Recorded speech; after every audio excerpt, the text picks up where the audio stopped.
All right, so yesterday you guys worked with triangles that you told were congruent. And today what you're going to be doing is determining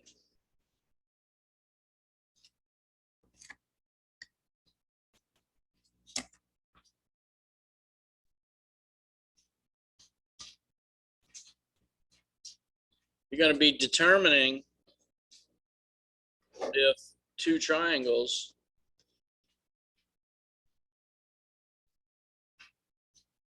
are congruent.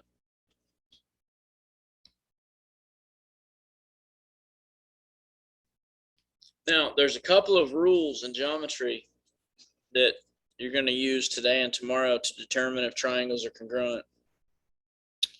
The first rule is called side-side-side congruence.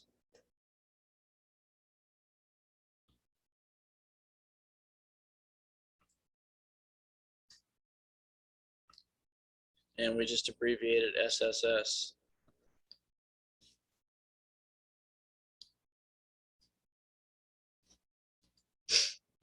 And what this rule states is that if three sides of one triangle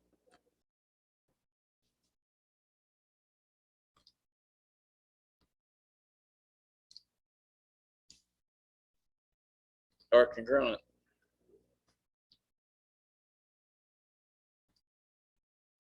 to three sides of another triangle,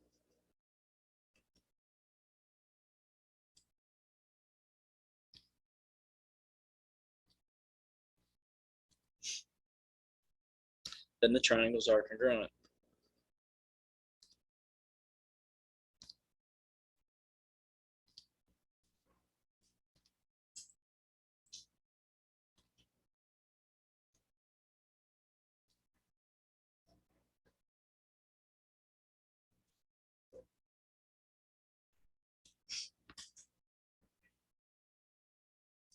So if you've got this triangle on the left,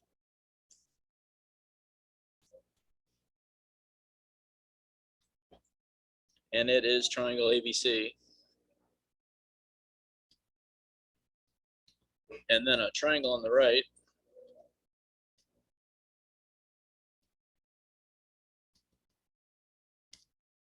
that is labeled FED,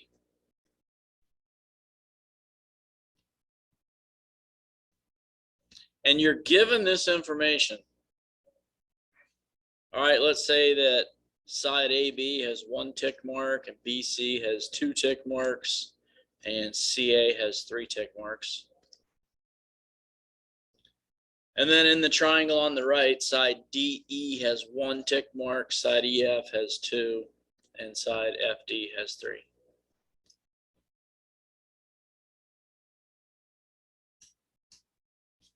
You could be asked a question like, are the following triangles congruent? If so, write a congruent statement. Well, by looking at these tick marks, you can see that three sides of the triangle on the left are congruent to three sides of the triangle on the right. So these triangles are congruent. So we say yes, they're congruent. Our congruence statement would be very similar to yesterday. You can label the triangle on the left using any three of its vertices. So I'm just going to call it triangle CBA is congruent to triangle. Now, again, we're going to use the tick marks the same way we used the arc marks yesterday. Side CB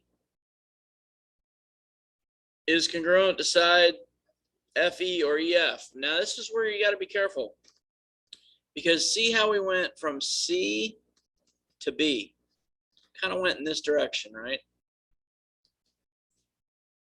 That means, see how we went towards the vertex that has the one tick mark on the next side? So we got to go in this direction right here. All right, we got to start with point F. And we got to work towards point E.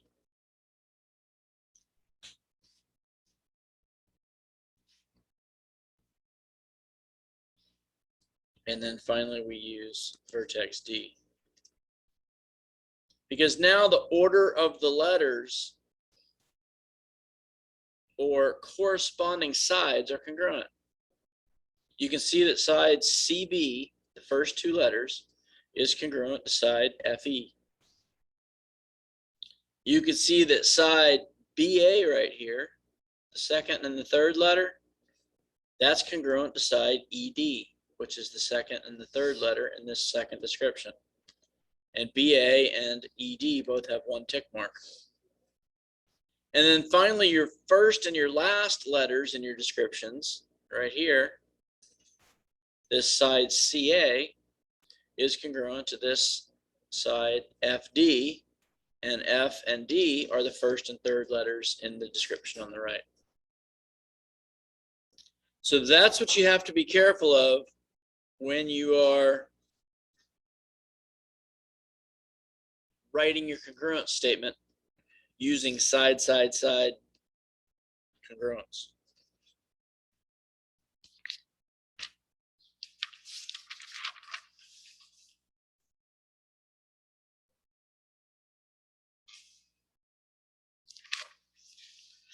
Now, second part of the assignment is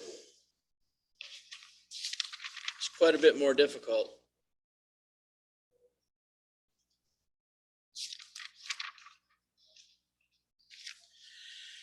What you've got to do in the second part of the assignment is a lot of Pythagorean theorem, and you've got to do some graphing. So,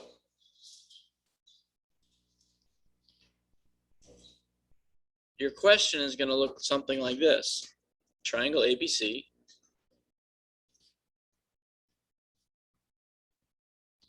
has vertices.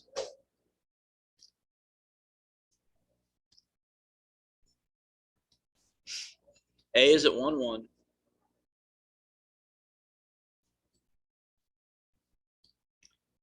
B is at 0, 3. C is at 2, 5.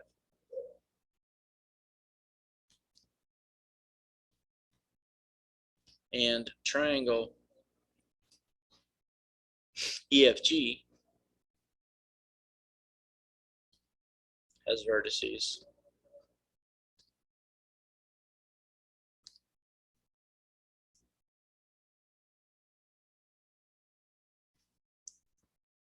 E is at 1, negative 1. F is at 2, negative 5. And G is at 4, negative 4.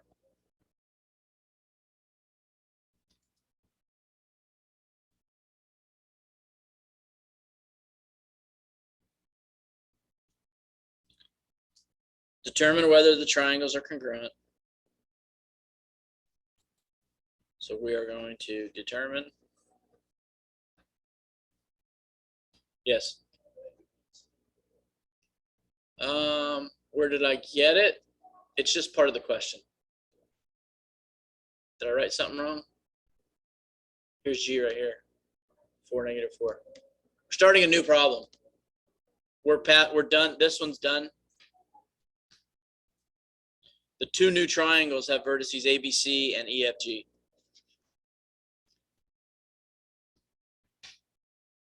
Determine whether the triangles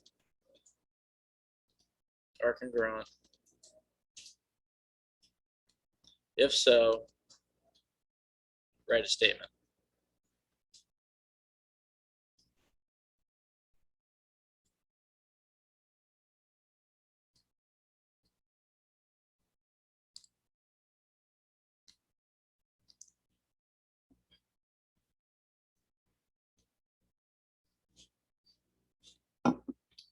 Now, it may seem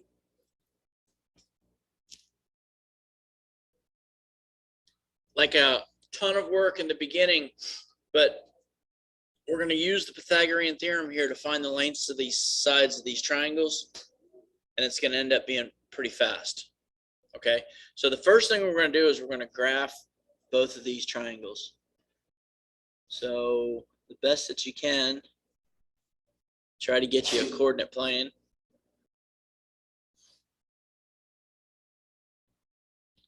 Got our X and our Y. Point A is at 1, 1. So if we go 1, 1 right here is point A. Point B is at 0, 3. So we are 1, 2, we are at 0 on the x-axis, and we're at 1, 2, 3 on the y-axis. So here's point B. And point C is at 2, 5. So we go 1, 2, and then we go up 1, 2, 3, 4, 5. Here's point C. Wait, should B be on the line? Yeah, it should be. Thank you. Point B should be right on that y-axis. We're at 0. Well, I messed that up, didn't I? 0, 1, 2, 3 is right here. There's our point B. Point C is at 2, 5. So C is at 2. And then 1, 2, 3, 4, 5. There's point C. So then we're going to connect these.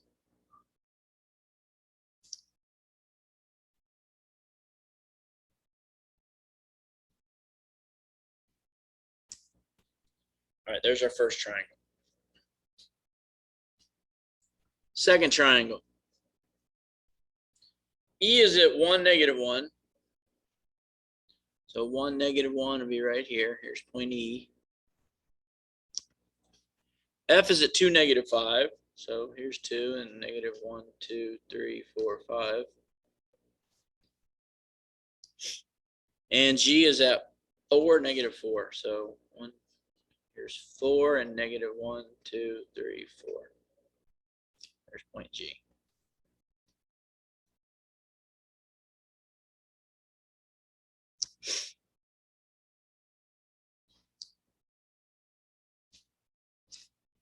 All right, so the next thing that we're going to do is we're going to find the lengths of the 3 sides of each of these triangles.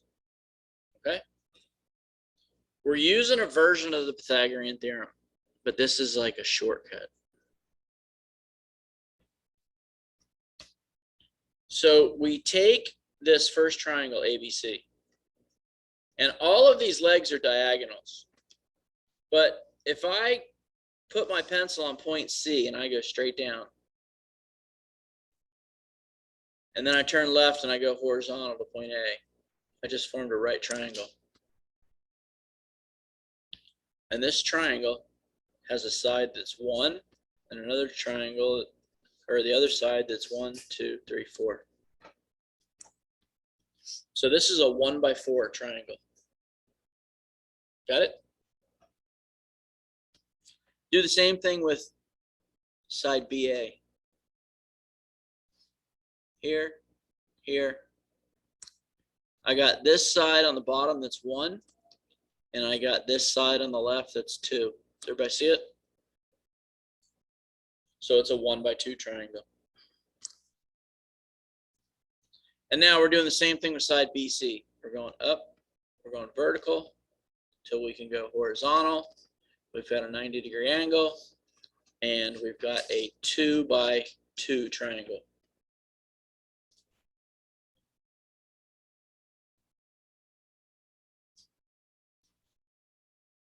Now, if we were to continue to use the Pythagorean theorem and all of the other stuff that we did last week, we can find the exact side length. Okay, but we can take a little shortcut here too. Watch. Let's start with this triangle on the bottom. We're going to do the same thing. We're going to put in a vertical right here from E down to F, and then we're going to add a horizontal. We're going to make it 90 degrees. And this triangle right here is a 1, 2, 3, 4.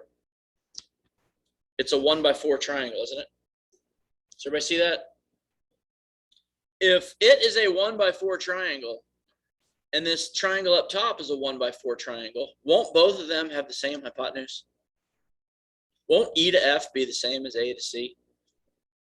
You guys see that? If 2 legs of a 90-degree triangle are the same as 2 legs of a 90-degree triangle, then the hypotenuse is going to be the same. So let's do the same thing here for F to G. Go horizontal as long as we can, then we're going vertical, put the 90 in, and this is a 2x1 right triangle. And wouldn't that 2x1 right triangle be the same as this 2x1 right triangle up top? All right, so we got side AC is going to be congruent to side EF. We got side FG that's going to be congruent to side AB. So what size triangle does this third one need to be? It's got to be a 2x2, doesn't it? And if it's not a 2x2, are those third sides going to be the same? They won't be, will they? So we go horizontal until we can go vertical. Put in the 90. And we got a 1, 2, 3 by 1, 2, 3 triangle. So is that 3x3 going to be the same size as this 2x2? It's not, is it? So are these triangles congruent? No. All sides are not congruent.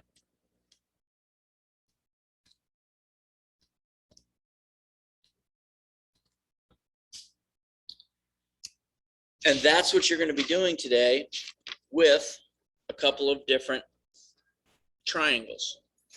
All right. So as much work as it kind of seems like it is to graph it, once you start turning these diagonals of each triangle into the hypotenuse of a right triangle, you can determine their side lengths very quickly. So I'm going to give you some problems to practice today. And shrink this back down.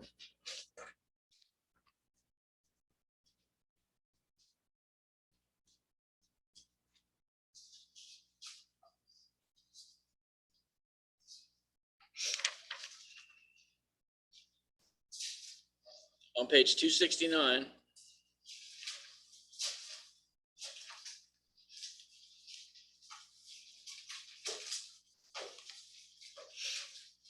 got problems 8 through 11. 8 through 11, page 269, problems 8 through 11. It's 4 problems exactly like the one that we just did together.